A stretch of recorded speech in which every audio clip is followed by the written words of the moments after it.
Je trouvais extraordinaire, je l'avoue, que mon mari choisit précisément le moment de la chute de son frère, puis se faire honneur à ses dépens.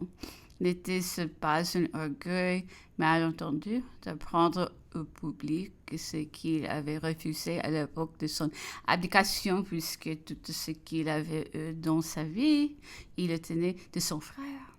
D'ailleurs, on est maître de disposer de sa destinée, mais pour soi seulement. Ses enfants n'auraient-ils pas eu le droit de lui reprocher un jour d'avoir voulu les déshériter du beau titre de prince foncé et des avantages qui en étaient inséparables? C'est cette renonciation que l'empereur avait taxée de folie, et ce fut sur cette opinion si imposante à mes yeux que j'ai fondé ma résistance aux volontés de mon mari qui, dans ce moment même, me redemandait ses enfants, ou du moins son fils aîné. Sa manière de voir ne devait plus m'inspirer de confiance pour leur intérêt. Je pouvais me tromper, car en politique, les résultats seuls fait juger du bon ou du mauvais parti, et ce résultat était au-dessus de la prévoyance. J'écrivis à mon mari que je me ferais un plaisir de lui mener souvent ses enfants, mais je le priais de ne pas leur enlever le sort et la patrie que je venais de leur assurer. J'ai reçu à Londres une lettre charmante de l'empereur aussi. Il voulait sans doute que son ambassadeur ignora qui m'écriait, car le courrier l'avait remis directement à M. Boutiaglina, secrétaire d'ambassade. Ce dernier me prévint que, d'après un mot de M. Pozzo de Borgo, ses défauts de confiance n'avaient pas échappé à son attention et qu'il en était piqué.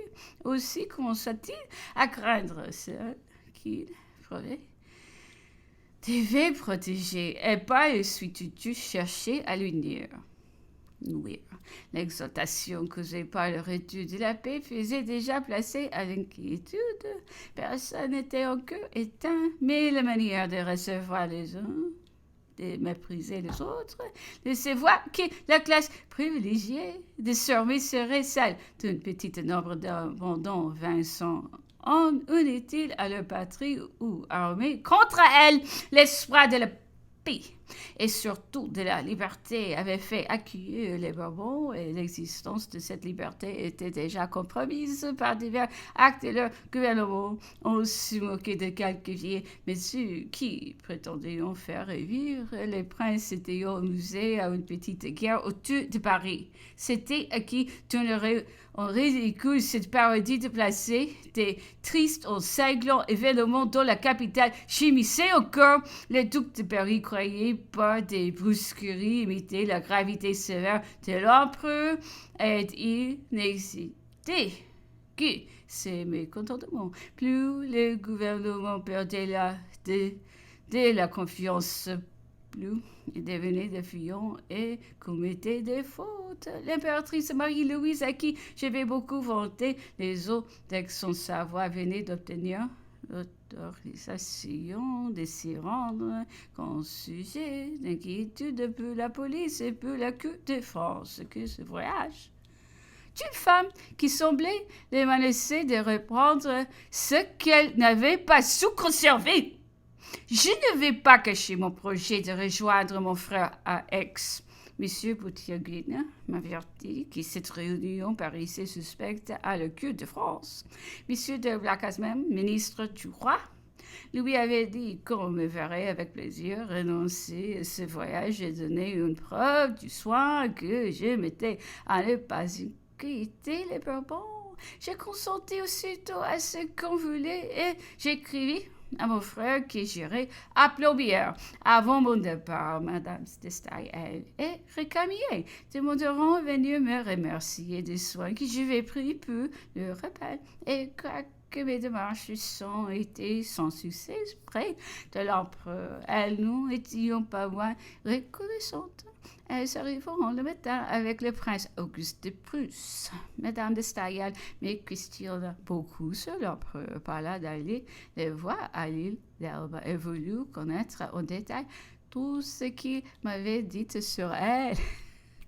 Je lui ai appris qu'il s'était montré sévère à son égard, mais indulgent peu. Madame Récamier, dont sans doute durerait bientôt après l'exil.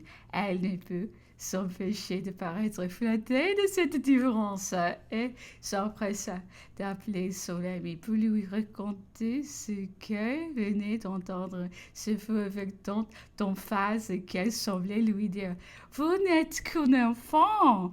On vous traitait sans conséquence, mais moi, on me redoutait. Puis elle me répétait avec complaisance. Vraiment? Et il ne m'aurait jamais laissé revenir. Nous avons un entretien assez long sous la liberté de la presse, moi qui n'avais jamais réfléchi sur aucune idée politique et qui me rappelait ce que j'avais souffert dans mon intérieur de la licence injurieuse des journaux anglais. Je me levais contre cette facilité d'attaquer sans preuve ce qu'il y a peut-être de plus innocent, et je soutenais qu'il fallait un lien puissant à notre légèreté française qu'avec cette fleur de délicatesse qui nous distinguait des autres nations. Un objet attaqué même injustement n'était déjà plus un objet d'amour ou de respect, que le peuple français avait surtout besoin d'aimer et d'estimer ses souverains, et que les jours où ils étaient méprisés, ils avaient cessé de régner. Madame de Staël triompha à son peine en me faisant voir combien l'intérêt général était toujours préférable à l'intérêt particulier. Et avec une sorte de malice ajouta que mes idées se ressentaient du frottement. Elle ne se doutait guère que l'empereur ni personne ne nous parlait jamais politique, que c'était la première fois de ma vie que j'entendais discuter sur de telles choses.